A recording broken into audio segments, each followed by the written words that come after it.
Barça, un deal surprise pour Vitor Roque, est sa date d'arrivée fixée. La nouvelle cible du Barça au milieu de terrain vient de Feyenoord. Barça, l'Arabie Saoudite prête à batailler pour un Blaugrana. Extraordinaire Guido Rodriguez dans le viseur du Barça. Mercato, Lo Celso le remplaçant idéal selon Xavi. Avant de commencer, abonne-toi à la chaîne YouTube, ça prend 2 secondes et ça fait plaisir, merci beaucoup à toi. Le Barça semble avoir bel et bien entériné l'arrivée de Vitor Roque pour la deuxième partie de saison. Mais il aura fallu un petit arrangement. Dans quelques semaines maintenant, sauf nouveau contretemps, Vitor Roque sera un joueur du Barça. Si la blessure de Gavi est un terrible coup dur pour le club catalan, cela a au moins le mérite de donner un peu de marge économique au Barça pour faire venir une recrue, à hauteur de 80% du salaire de Gavi selon le règlement de la Liga. Et cette recrue s'appelle donc Vitor Roque. Sauf que pour recruter l'attaquant de l'Atlético Paranaense, le Barça ne peut pas débourser les 40 millions de son transfert pour le moment, devant attendre l'hypothétique paiement de la vente de Barça Studio pour financer son mercato. Vitor Roque à Barcelone autour du 20 décembre.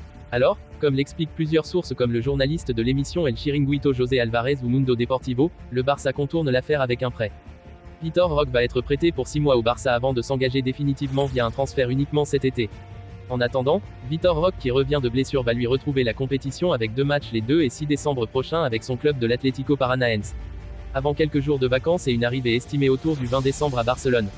Sa première apparition pourrait donc avoir lieu dès début janvier contre Las Palmas. Pour résumer, le FC Barcelone a bien conclu l'arrivée de Vitor Roque pour la seconde moitié de la saison, suite à la blessure de Gavi. Cependant, avec des contraintes financières, le Barça opte pour un prêt initial, financé à 80% par l'assurance liée à la blessure de Gavi, en attendant la vente éventuelle de Barça Studio pour compléter le transfert de 40 millions d'euros. Le FC Barcelone, actuel champion de la Liga, semble chercher à renforcer son effectif en vue de la saison prochaine. Selon un rapport de Sport, le club catalan aurait montré un vif intérêt pour Maviafe, le milieu de terrain défensif de 24 ans évoluant actuellement à Feyenoord. Le Bayern Munich serait également sur les traces du jeune joueur, ce qui pourrait conduire à une compétition entre ces deux géants européens pour l'acquisition des services de Biafé. Le FC Barcelone semble se concentrer sur le recrutement de jeunes talents prometteurs pour renforcer son milieu de terrain. L'éventuelle signature de Maviafe pourrait offrir au FC Barcelone une profondeur supplémentaire au milieu de terrain, renforçant ainsi l'avenir de l'équipe. La rivalité entre deux clubs prestigieux promet des négociations animées sur le marché des transferts, suscitant l'enthousiasme des supporters qui attendent avec impatience le dénouement de cette histoire. Déjà poussé vers la sortie par Xavi et le board du Barça durant le dernier mercato estival, Rafinha n'avait finalement pas quitté la Catalogne. Et ce malgré un intérêt concret de Manchester City, qui aura au final donné sa préférence à Jérémy Doku. Mais aux dernières nouvelles, un départ de l'ailier international brésilien serait toujours à l'ordre du jour du côté du FC Barcelone, en vue du marché des transferts à venir en janvier. Direction l'Arabie Saoudite pour l'ancien crack du Stade Rennais. D'après les informations du média catalan Sport, les dirigeants de Al Hilal auraient déjà pris la température auprès de leurs homologues du Barça pour espérer obtenir la signature de Rafinha en janvier. Le joueur de 26 ans serait désormais la grande priorité de la formation de Saudi Pro League, qui aurait décidé d'abandonner la piste menant à Jadon Sancho, Manchester United.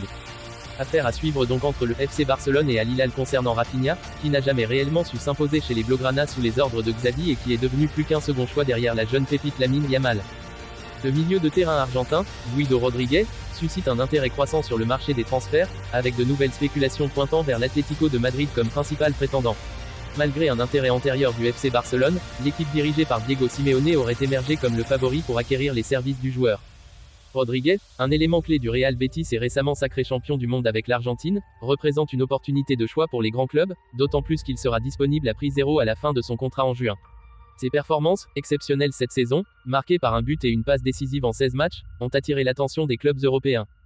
Bien que des rumeurs aient circulé autour d'un éventuel départ lors du mercato hivernal, Rodriguez aurait décidé de rester au Real Betis jusqu'à la fin de la saison. Cependant, la perspective d'un départ libre en juin ouvre la voie à des négociations dès janvier avec d'autres clubs, plaçant ainsi l'Atlético de Madrid en position favorable. Pour le Real Betis, cette situation offre une dernière opportunité de tirer profit de la vente de Rodriguez. Toutes les indications laissent penser à un départ libre du joueur en juin. Cette situation donne également à Rodriguez la flexibilité nécessaire pour planifier son avenir, notamment en tenant compte de la naissance de son deuxième enfant prévu au début de 2024. Alors que Gavi s'est gravement blessé en sélection nationale, le FC Barcelone va devoir recruter pour pallier son absence jusqu'en fin de saison. Xavi, l'entraîneur du club catalan, songerait à Lo Celso. Relégué sur le banc à Tottenham, Giovanni Lo Celso pourrait se relancer au FC Barcelone. Selon la presse locale, le jeune Argentin serait dans le viseur du club espagnol. Xavi suit depuis un moment le profil de l'ancien joueur du Betis et aurait coché son nom pour remplacer Gavi, gravement blessé au genou avec l'Espagne et indisponible jusqu'à la fin de la saison. Lo Celso connaît la Liga. Selon Sport et Mundo Deportivo, des premiers contacts ont été établis avec l'entourage du joueur en vue du prochain mercato hivernal 2024.